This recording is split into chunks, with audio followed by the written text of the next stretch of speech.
Hey guys, this is Joe, and we're here today to talk about pre-release and what to do and what to expect round 2, because I did another video of this and it was pretty well received, so I felt like, gonna do it again. I'm gonna try and bypass some of the like other stuff that I did where I talked about like how to play limited limited format, because you can just go watch my other video or look online. There's stuff about that. And it took an hour, so I want to kind of try and get this down. So instead, we're going to talk about what cards to look out for, what colors are probably good in this upcoming set in pre-release, and what kind of removal and combat tricks do you want to look out for. And that's it, hopefully. So without further ado, let's look into some of the things that I thought were noteworthy, and if you pull, you should probably play and do stuff with. So first we're going to look at white. We got Jewel Cutter. It is a 4-mana chant. This card deals 1,000 damage to target resonator, and I'm going to kind of try and go a little fast. But Awakening, banish 2 gems. This card deals 1,000 damage to another target resonator. So this is basically like pretty good removal. I really value removal highly. I like this. It hits a lot of stuff, kills a lot of stuff. I like that if you're going gems, it hits 2 things, so it's double removal, and I think it's good. Next, we have Master of the Sky, 4/10, 4 quick cast, which is great. When this card enters the field, it deals 800 damage to target attacking or blocking resonator. And then you can tap it. This card deals 400 damage to target attacking or blocking resonator. So it's like an Artemis bow. It's also like pretty big. It's a 4/10. It can come in and block stuff. It can come in and that's 1,200 damage that you're doing, because ideally you're pinging the attacking thing and then you're blocking it with the Master of the Sky. And I think this is really good. Really good bomb. So I gave the Jewel Cutter a 7, and I'm going to kind of do scores. They're all going to be above 7 because Master of the Sky, I think he's around an 8. I really like him. He has flying, so you're still going to getting in. He's pretty big. He's a really good combat trick. Next, we have Ra, the Golden Bird. He is a 2/8, quick cast flying. When this card enters the field, change the target of target spell or ability with a single target to this card. Whenever this card is targeted by a spell or ability your opponent controls, draw a card. You can pay 2 white mana to change the target of target spell or ability targeting only this card. So this is, guys, really cool, because for basically he comes in, he's a combat trick. He's 2/8 flying, which so he can absorb a lot of like bolts and stuff that's in this this format.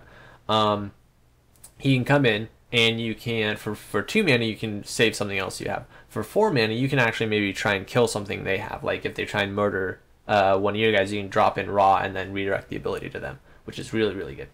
Next we have Rainbow Shimmer. Choose one, link the top X cards of your deck, where X is the number of gems you control, put a card from among them into your hand, and the rest on the bottom of your deck in a random order, or destroy target non-Magic Stone, non-J Resonator entity with total cost X or less, where X is the number of gems you control. So I really like this. Pretty much, you have to be playing gems though, or have something that generates gems. This is like honestly, like can be really amazing in limited. You have a 20 card deck. You're getting to look at 5 cards. Let's look through 25% of your deck. It can help you find that bomb that you're looking for, or or what you need to get out of a sticky situation. This is a really good card. It deals with some pesky additions that might come up. Really good though. Last we have Rose Quartz, the Panda Queen. She is a bomb. She is just insane. If you're facing a guy who drafted pandas and like got a good panda pool, and her, it's gonna be nasty. She's gonna drop like turn like 2 or 3 and just start punching in the face. She's pretty much, I'd say like a 9, a solid 10 with panda support. I just think she's that good. You may pay white less to play this card for each panda you control. When this card enters the field, pandas you control gain +4/+4 until end of turn, which is awesome. At the end of your turn, recover all pandas you control, so you can't get, attacked back. She's just really good. She's huge, both in the card art, and she's a 10/10. Sorry, that was mean. I'm sorry, Panda. You damn pandas. But she is really good, and she gives you a huge swing with pandas. If you draft pandas and you get her, you want to play this. You want to play the hell out of this, because it's really good. Next, we're going into red. We have Callous Blaze. 2 mana, quick cast. This card deals 600 damage to target player or J Resonator. Now, it's costed a little crappily compared to, you know, some of the great stuff, but I think it's still valuable. Solid 7, it's good removal, gets you out of a pinch, and, you know, you can ping the enemy with it. So you can get that last damage too. Next, we have Elixir the Majin. She's a 10/10, a red crest. When this card enters the field, it deals 600 damage to each Resonator your opponent controls. Really, really, really good. And Black Crest. When this card enters the field, destroy target Resonator.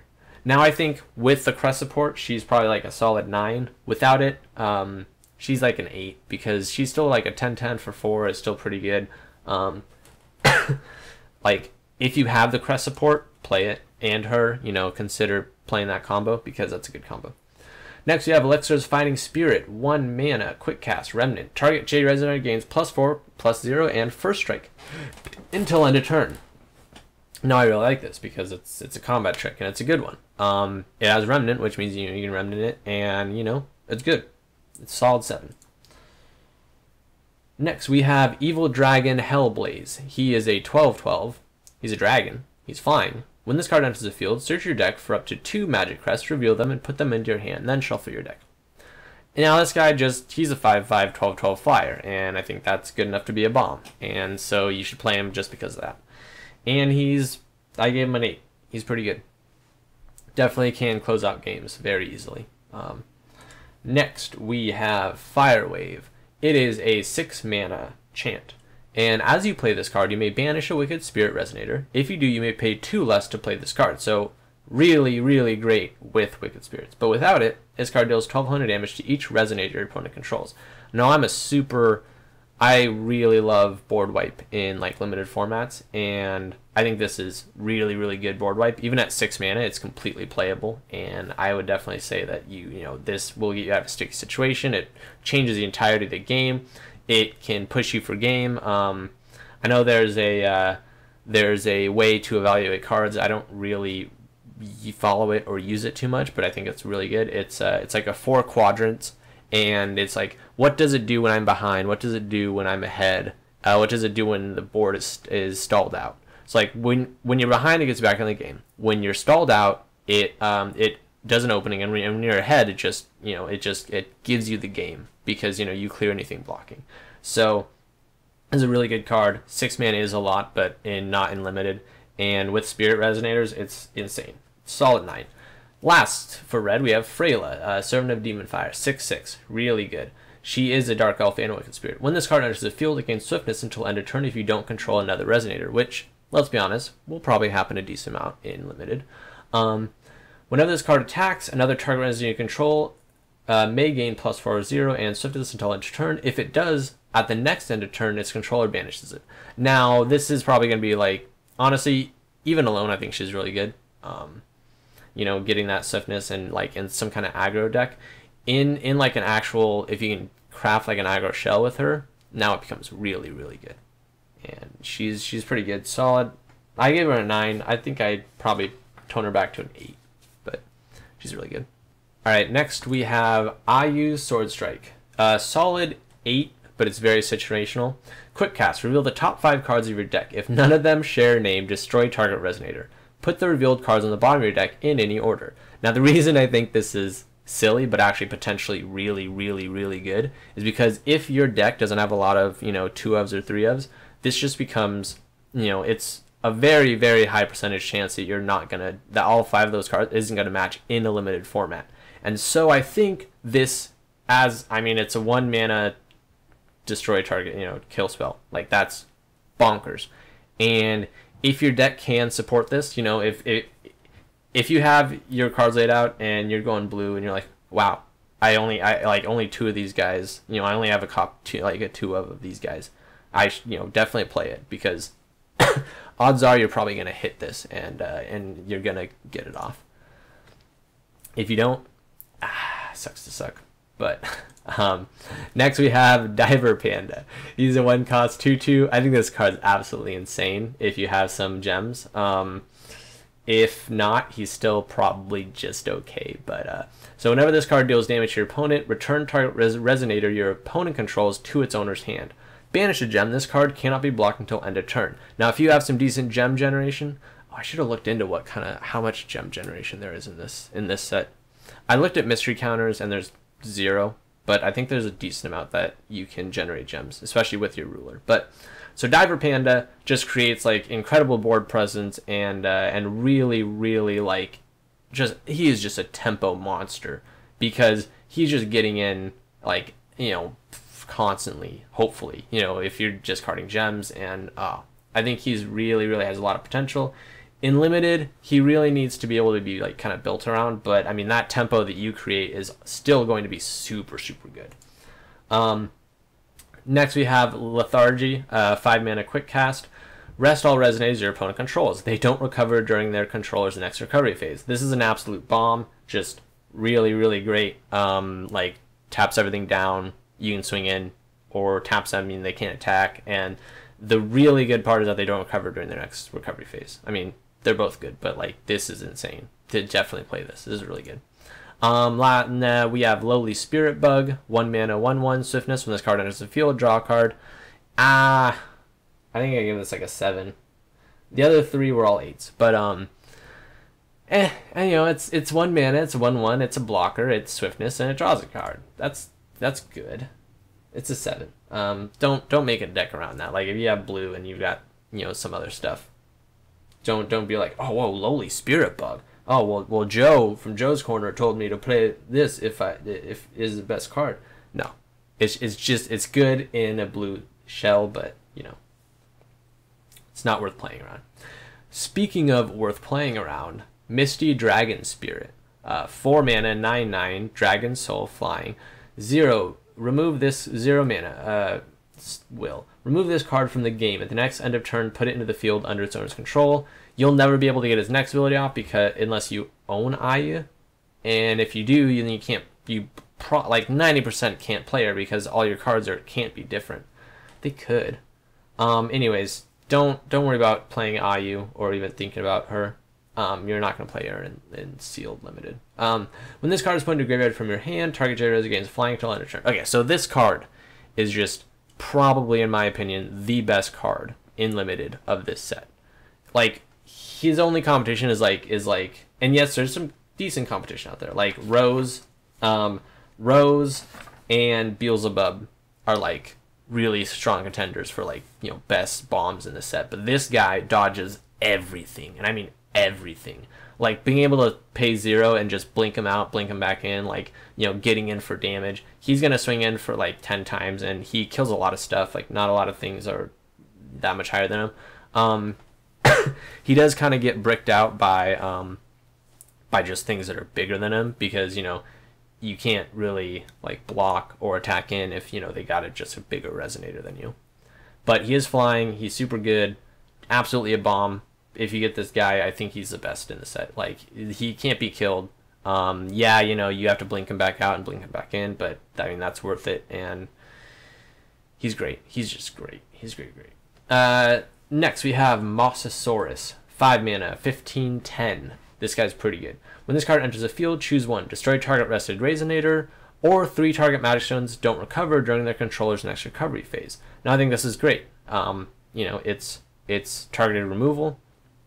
You know, crappily targeted removal, but still removal. It's a big fat monster, you know, at 15/10. That's great. And the tempo that you can control is just really insane. Really good. I think blue really has some really hidden gems and really good stuff.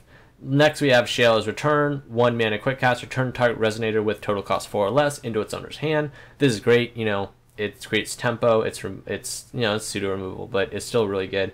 The tempo it creates is definitely worth it though. You know, you can brick out somebody's turn if they tap out to play it, and then you just bounce it back. Super good. You can get in for damage. You know, just really good. Next we have Swirling Mermaid, 5 mana, 10/10. Tap 2, rest target resonator, plays ability only once per turn. This card cannot be blocked as long as the weather is rain. Now I think this is good with, you know, with the rain. Without it, you know, still really good. You know, like 2 mana to rest something, you know, and get in, and she can also, you know, attack the rested thing that you rest. So really good. Next we have CL Sorceress Priestess. 3 mana, quick cast, 5/6. She's an elf. When this card enters the field, produce 2 wills in any combination of attributes. Whenever you play a wind chant, this card gains +2/+2 until end of turn. I think this guy's great. He's insane, you know? He's such a good sealed limited guy. Like, just, this guy's so good. You buff him with wind chants, and if you get him and his little familiar, which I'm going to talk about right now, CL's familiar Mike. It's a 2 mana, 2/2, Super Tama. When this card enters the field, look at the top 3 cards of your deck, put a card from among them into your hand, and the rest on the bottom of your deck in any order. Banish this card. This card deals 400 damage to target Resonator. This is like really great combo. I hope nobody has to see this in their sealed pool. Like, you know, go up and face against this, because yeah, I'd love to see this in my pool. But really good combo. The Sorceress Priest is super good. Mikei is super good. Play either of them alone. Together they're it's a good combo. Next we have CL's Wind Blast. 5 mana, quick cast. This card deals 1500 damage to target J/Resonator. Now, I think this is pretty good. It's removal, which I love removal. I love it so much. It's a little expensive. The real reason, though, I wanted to bring this to your attention is because it's one of the only things that killed J-Resonator or J-Rulers. And it kills all of the draft rulers. It kills everything. It kills everything. It doesn't kill the dragon, but it literally kills every single thing, you know, without barrier or whatever. Like Beelzebub kills Beelzebub. It kills everything that can be killed in this set. So I think it's pretty good, and it deals with J-Rulers if you're having trouble with those. Next we have 3 Elven Exorcist. I actually really like this card. I think it's a really good mid-range card. 6/7. When this card battles with a Resonator, it gains +4/+3 until end of turn. So it's like a pseudo 10/10. That's hard to get past on turn 3. There's, you know, turn 4 is usually when the 10/10s are coming out. But so I think this is really good. Really good.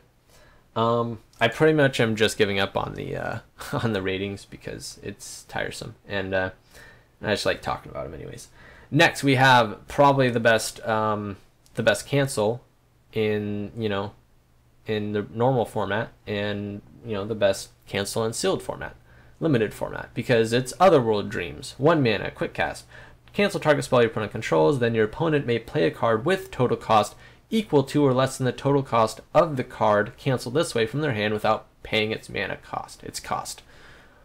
So basically you play this and they get to their first card is canceled, and then they get to play another card for free that's of a cost below that. This is really good, and it's really good and limited, because most of the time it's just a 1 cost cancel, like, and you're top decking a lot in well, not a lot, but you end up top decking a lot in limited, and so I just think this is super duper good, especially with, like, you're stopping their plan. They're probably gonna play a shitty thing next, off of this effect, and you're having them tap out for more mana than what they wanted. Like, they're probably going to cast like a 3 cost thing and have to play a 1 cost thing. And you never lose card advantage. This card's super duper good, and definitely play it. End of story. Hey guys, just want to say my battery ran out, and also I've been, my camera can't record for more than like 10 to 15 minutes. So I'm just kind of cutting and then starting back up. And yeah. So let's get back into it, because, Otherworld Dreams is super duper good, and you should play it.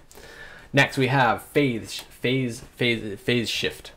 2 mana, Spirit Magic, quick cast. Change a target of target chant targeting J-Resonator you control. The new target must be legal. And I think this is pretty good, really good in limited.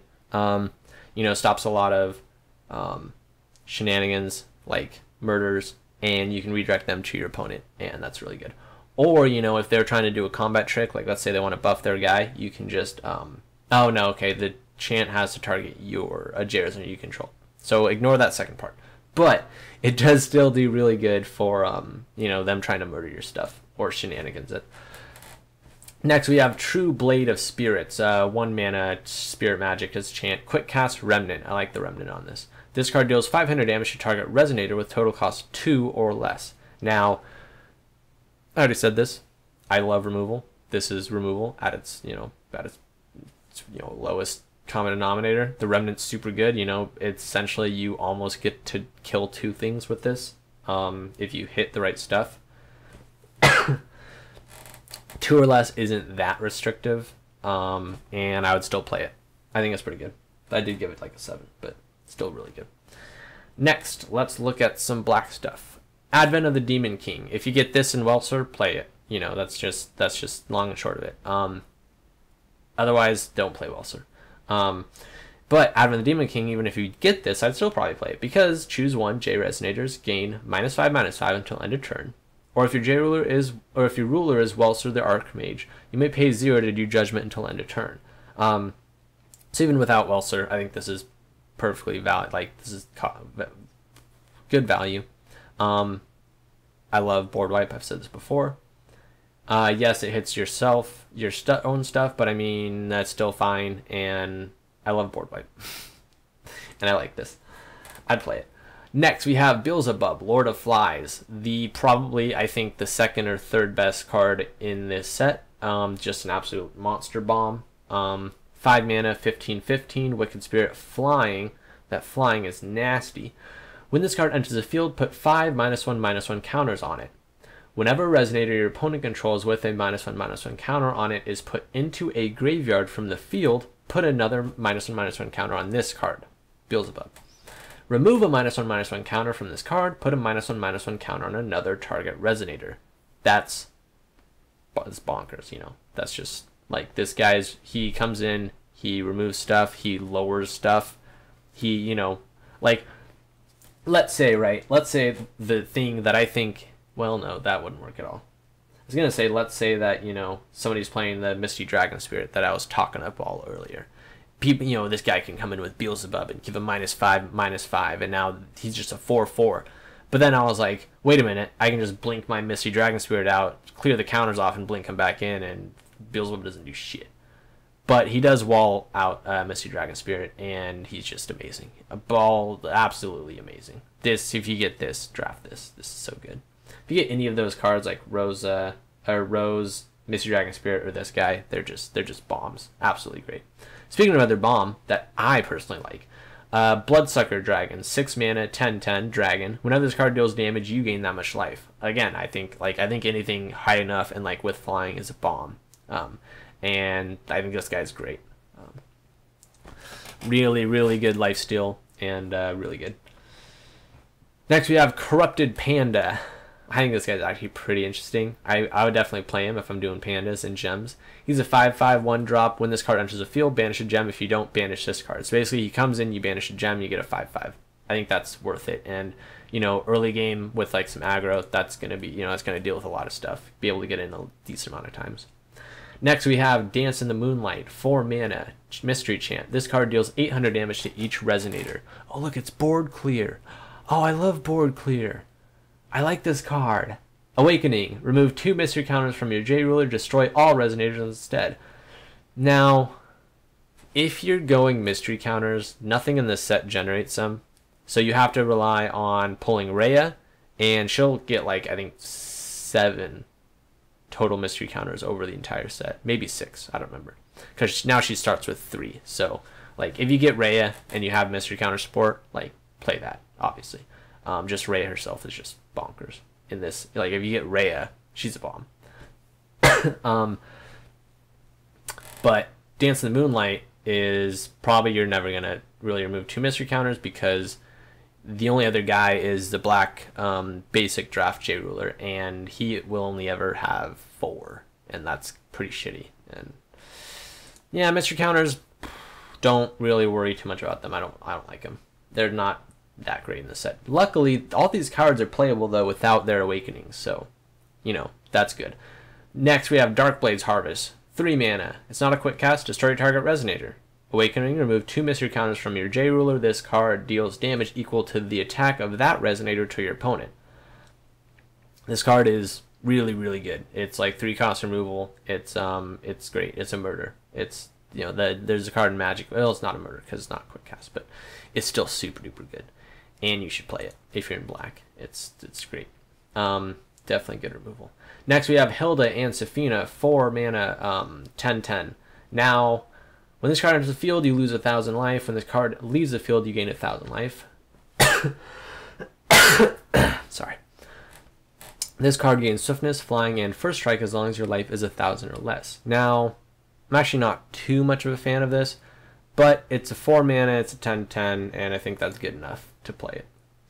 Next, we have Jeanne d'Arc, Mad Maiden. She's a 2-drop, 7/5. This card gains swiftness, and this card cannot be destroyed as long as you control 3 or more J Resonators. If you do, oh, she's nasty. Oh, she's ridiculous. She's so good. But if you don't, she's still really good. If this card would deal damage to a J Resonator, put a -1/-1 counter on that J Resonator for each 100 damage instead. So usually it'll be 7. So she can kill a lot of stuff. And if she doesn't, she can weaken things. And that's even better. Like, she's really good. Just as a 7/5, I think she's just good. Next, we have Jet Ambitious Panda. I said, you know, Hilda and Safina were good enough to get in this list, so I think this guy's good too. He's a 4-drop, 10/10. When this card enters the field, gain a Darkness Gem. I like it. Banish Darkness Gem. Target Resonator gains -4/-4 until end of turn. So that's good, you know. He fuels himself. He's a big 10/10. He's 4 mana, which is perfect, like really good costed. He's good. Definitely play him in limited. Spawn of Beelzebub. 3/3. When this card is put into a graveyard from the field, put 2 -1/-1 counters on target Resonator. Now I think this is like deceptively good. It's not like deceptively great because it's like not that good, but it's like low key good. Yeah, I mean, you know, he blocks and then you'll probably kill something because he can technically do like 500 damage to them with the -2 -1/-1 counters on him. And, you know, he also weakens stuff so that they can be killed, you know, later. I don't know, he's just good. I like him. In 1 mana, he's good. Alright, well, that's it for the cards you should look out for. Yeah, those are pretty good cards. A lot of the cards that I think are, you know, some of the best in the set. Obviously, there's going to be a ton of other cards, and who knows what you'll get. But take a look out for those cards. Next, I'm going to talk about kind of where I find these colors, and like where I kind of think how good they are in this format. So basically, you know, I'm going to start with black. If you can get Rhea, she's insane. Play Rhea. Like, she taps and you move mystery counters from her and she kills stuff like that. She's insane. And she's flying and she's like 11/11 or 12/12. She's bonkers. If you get her, play black. If you get Ayu, don't play Ayu because you probably can't, because it's really hard to make like a singleton deck with 20 cards. Well, not that hard, but I wouldn't do it. There's no point in it, really, in my opinion. If you want to do it for flavor because it's fucking pre-release, yeah, do that actually. If you get Ayu and you can draft a deck around her, just do it, because like everyone's gonna be like, oh man, this guy's playing Ayu, what? And then you just get slammed, but it'll be funny. It'll be good. Okay, so if you get Tigris and you have Pandas, even if you don't have Pandas, probably play him. I didn't really look too much at him. If you get Welser, only if you have the Advent of the Demon King card can you really play him, in my opinion. Otherwise, don't play him. I wouldn't play him. Although, maybe you could fix your mana deck. I mean, 2 of each, you know, and if you could stall it out, oh man, if you play Welser, think about it. Think about it, because that could be it. Welser's just a monster J Resonator, like J Ruler on his own. So, he might be worth being played. And, yeah. So, I think the Green Ruler is, you know, terrible. Spirit Magic, don't play Green Ruler. Blue Ruler, it's also terrible. I mean, just, I think 1 card in this deals with rain. I wouldn't play her. Red Ruler has strength. There's some interesting stuff with strength counters. I still don't think it's that great, but better. Black Ruler has mystery counters, but you're only ever going to get 4, and I think he's terrible. White Ruler, honestly, Gems and Pandas, I think is going to be the best archetype in this format, in this limited format, because like there's some bonker stuff that does really good stuff with Gems, and like she is like one of the only other Gem Resonator or Gem generators. So I think white's probably the best with kind of what you can draft. Red is probably a close second. I think green, just I hate Spirit Magic Chance and stuff, and blue I just hate Rain, and yeah, and I don't think there's a lot of stuff that's that great with Rain. But overall, I would say like black and green are probably the strongest colors to go. Blue has some good stuff. Actually, white, black, and green is I think are probably three of the top. Honestly, all these things are honestly really good. I think red's probably the weakest, just because its monster bomb card is Elixir, and she needs like Magic Crest support to really get rocking. So, and I feel like red, but there's some really good, interesting aggro stuff. Like there's some big resonators in red too, though. I mean, I think this is a pretty balanced, like, you know, green, red, and white I still think are probably have some of the best cards, but I think it's, you know, you can win with, you know, a lot of different colors. And that's pretty much where the colors stand, what kind of J rulers you might want to play or might not want to play. And last, we're going to look at some combat tricks and what you need to look out for. Combat tricks and what you need to look out for. Let's get into them. First, we have Indomitable Spirit. 1 mana, quick cast, target blocking J-Resin gains +6/+6 until end of turn. Draw a card. Yeah, it's good. You know, watch out for it. If someone's blocking and you're like, oh no, why is he blocking? He's maybe got Indomitable Spirit and you just got blown out because he's now +6/+6. Next, we have Jewel Shell. 3 mana, quick cast. Prevent all damage that will be dealt to J-Resonators you control until end of turn. To all of them, which is really good. Awakening, banish a gem. Prevent all damage that will be dealt to you this turn. That's in addition, obviously. Again, you know, it's good. It's like, oh no, I was swinging in and I thought we were going to trade, but then we didn't trade. So now my guy's alive and your guy's dead. And we have Master of the Sky. I talked about this guy, you know. He's good. He gets dropped in and you're like, oh shit, I thought that was a good attack, but now he's dead. Ra, the Golden Bird. I talked about this guy, you know, you're like, oh, I'm bolting this guy, and he's like, no, you're bolting yourself. What are you doing? And then, you know, that sucks. It's like 4 mana and I turn the tides on you. Bam, look at that. Now I got a 2/8 flying bird out. Next we have Rallying Song of the Panda. Quick cast. J resonators you control gain +2/+2 until end of turn. Pandas you control gain +2/+2 until end of turn. Now, on itself, you know, if you're not in a panda based deck, I don't think this is that great. It qualifies as a combat trick though, so it's here. There's actually 2 cards that I didn't mention, or I'm not going to mention. One is like destroy a darkness resonator, and the other is like destroy a wind resonator. And I just think they're too out there to call attention to. But if you want to watch out for them, watch out for them. I don't think it'll matter though. But Rallying Song of Panda, you know, it's a combat trick. If they have pandas, it's a better combat trick. But Callous Blaze, I talked about this. It blows stuff up. You know, it's a combat trick, gets damage through. If you need to bolt like a blocking guy, it's good. Cross Counter, I think it is interesting. It's a 1 mana quick cast. 1 will, as an additional cost to play this card, remove X strength counters from your J ruler. Prevent the next 400 damage multiplied by X that will be dealt to target J resonator or yourself this turn. So, you know, again, if you think you're going to trade, bam, cross counter. Now you're screwed. Obviously, you know, it has to work on strength. Otherwise, you know, don't worry about it. Elixir's Fighting Spirit. It's a 1 mana quick cast Remnant. The Remnant's really important for this. Target J resonator gains +4/0 and first strike until end turn. Oh, I talked about this. Yeah, I did. I like this. Remember, first strike only works if you're attacking something, not if you're blocking something.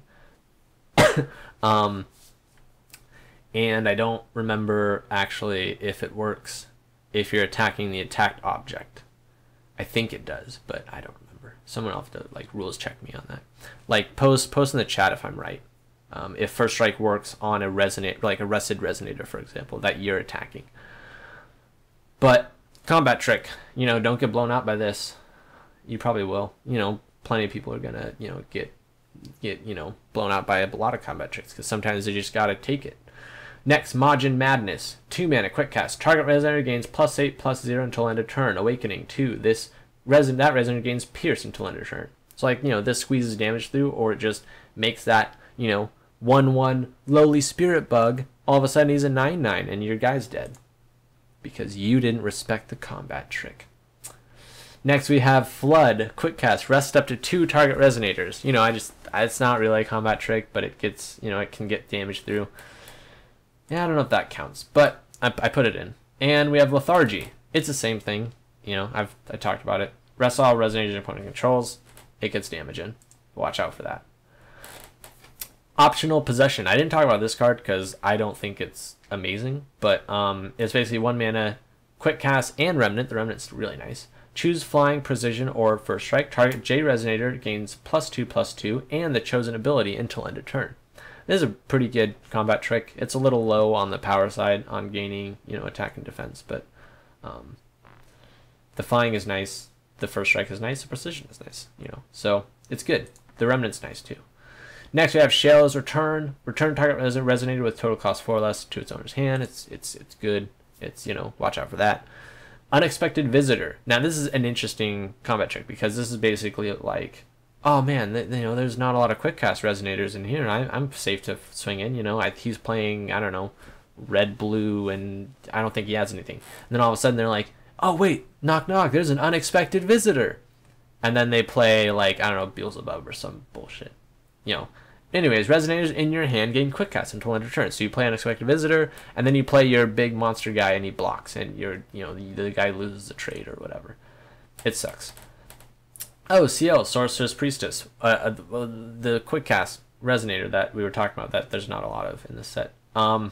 He can come in and block. That's like the only reason he's really a combat trick. CL's Wind Blast. Oh hey, it deals 15 damage to target J resonator. I wonder why that's a combat trick, because it kills stuff. And Dispersal.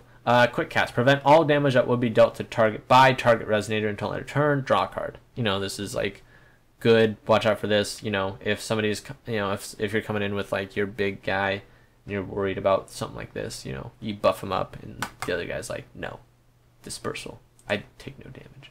Or, you know, you're trying to trade with something. It sucks. End of the Revolution. I think this card's terrible, but you can put target resonator with total cost 4 or more on the bottom of his owner's deck, so like that's technically a combat trick, I think. I use combat trick pretty loosely, but so, you know, it's in there. Leaf Digger, he's a 6/6 quick cast. He counts as a combat trick. You don't want to get Leaf Digger popped down on you and blocking your guys. If they've got 2 mana, watch out for the Leaf Digger. He's gonna surprise some guys. 2 mana Phase Shift, quick cast, change the target of target chant. Okay, I went over this. You know, yeah, watch out for this. You know, if you're, yeah, it's a combat trick. Like, you know, if you're trying to bolt something, and they're like, no, don't bolt me, bolt this guy. Anyways, True Blade of Spirits is another combat trick. I talked about this. You know, I think anything that changes combat in a way that you weren't really expecting. So, for example, True Blade of Spirits, you know, you swing in with your, you know, 7/7, and they block with their 4/4, and you're like, well, this is pretty obvious what's going to happen. And then they True Blade of Spirits your guy, and now you're getting 9 damage. So, like, this is a combat trick because combat, it changes the way combat is done and dealt and stuff like that. So that's pretty much my definition of a combat trick. Like, anything that like surprises you or can be used to change up combat and like change up in the middle of attacking and blockers, obviously. Next we have Ultra Awakening. This is a loose combat trick, but you know, I mean, if you're worried about getting blown out by this, then you know, make sure to block that 1/1 that's coming in, and you're sitting at 1700 life, and you're going like, well, I don't think I really need to block that 1/1. You know, I'm fine with letting that damage through, and then bam, he's Ultra Awakened, and you're dead, and you lost the game because you didn't play around Ultra Awakening, which honestly is not a terrible card in limited like this.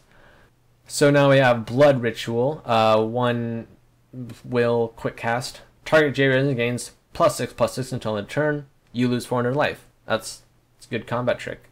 Awakening, it doesn't really matter. I doubt you're going to get awakened on, and you probably would have lost the combat trick anyways. Yeah, I'm not going to go. You guys can read. Next we have Spider's Web. Quick cast, choose one. Choose up to 2 instead if this card was awakened. Put target Resonator from your graveyard into your hand, or target J Resonator gains -6/-3 until end of turn, or target J Resonator must attack you this turn if able. So basically, with the without the awakening, there's a good combat trick. With it, basically, you make something -6/-3 so that you probably won't die, and then it has to, and then ideally it has to attack you. So then you can block it, and now it's it's not going to do a lot of damage, if any, to your guy blocking, and you'll kill it. So this is a good one. I like this one. Oh, and that's all. But there's a card that I forgot in my really good cards look out for, Faithful Vampire. He's a 3 mana, 8/8 vampire. He has black. This card gains flying until end of turn. Another black. This card, or a different black, yeah. This card gains whenever this card deals damage, you gain that much life until end of turn. And then a different black, this card gains whenever this card deals damage to a Resonator, destroy that Resonator until end of turn.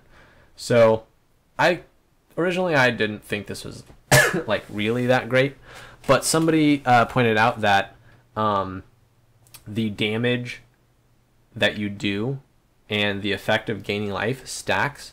So like if you swing in once and use that ability like 3 times, then you're gonna gain 24 life. And I'm pretty sure that's how it works, because I'm also pretty sure that's how the Divine Beast of Ataraxia worked. And so basically that's really good, because like you can drop this guy in turn 3, and turn 4 you can give him flying, you can swing in, you can pump him for 3, and now you've got 2,400 extra life that your opponent has to burn through. And in limited, that's a lot of life, and maybe you made like a 23 card deck, and now you're like, ha, you're gonna deck out because of Faithful Vampire. And that's why he's pretty good. Maybe play around him, build a deck around him. I think he's a pretty good bomb. But I mean, even 8/8 for 3 mana is really decently good costed. Like, that's good. But that's about it for me. Hope you guys have a good pre-release. Hope this, kind of sparked your brain of like, oh man, I'm so much more prepared now. Now I know that if somebody's holding up 2 green mana, they might have Leaf Digger.